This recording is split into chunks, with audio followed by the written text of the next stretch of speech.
In this video, I'll show you how to solve the ALEKS problem called calculating the wavelength of a line in the spectrum of hydrogen. This problem is asking us to calculate the wavelength of light associated with a particular transition of an electron in hydrogen atom. For my problem, I'm being asked about the transition between n equals 2 and n equals 4, and ALEKS wants that wavelength in units of nanometers. So the wavelength of the line is going to be calculated using the equation E equals hc over lambda. If we know the energy associated with the transition between n equals 2 and n equals 4, and we can plug the energy into this equation, h and c are both constants, that's going to give us the ability to calculate the wavelength.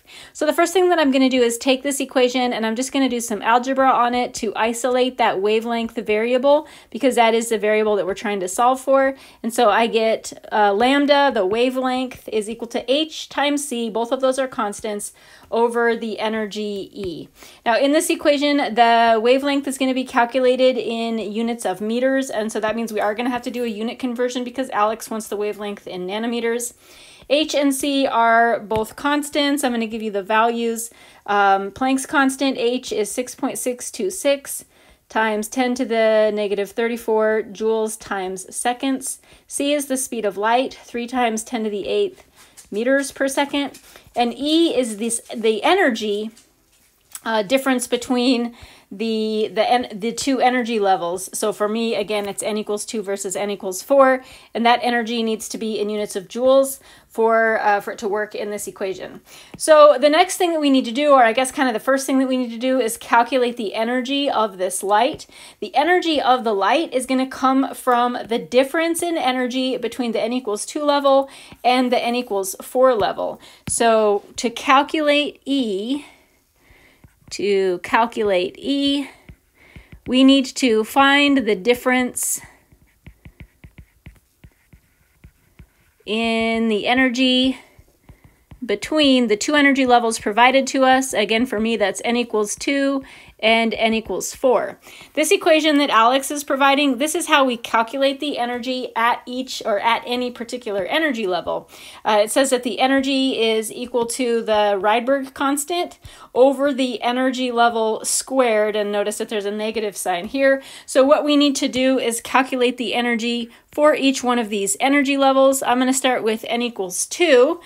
For n equals 2, the energy is negative Rydberg constant over n squared. The Rydberg constant is 2.18 times 10 to the negative 18 joules over my energy level, 2 squared, which is going to be 4. 2 squared is 4.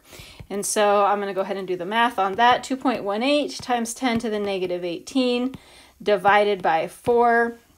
Don't forget that negative sign that's in these equations right here.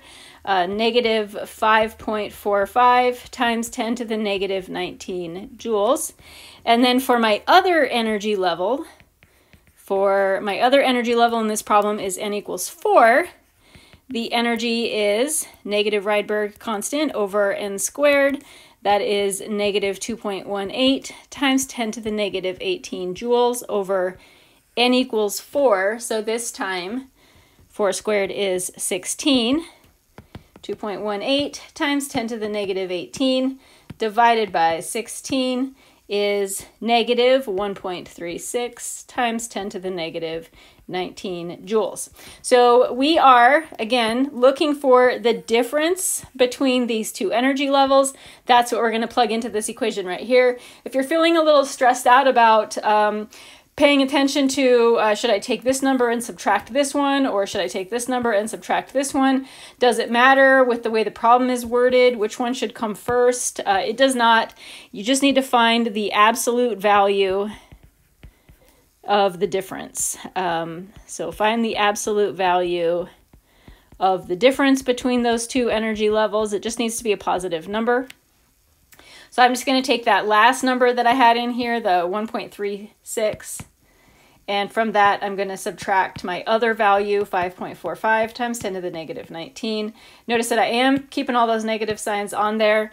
I got 4.09 times 10 to the negative 19.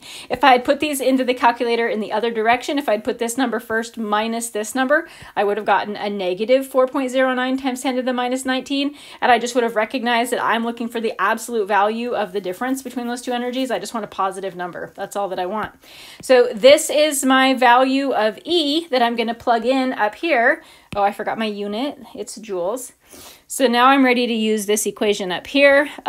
H, which is Planck's constant, 6.626 times 10 to the negative 34 joules times seconds.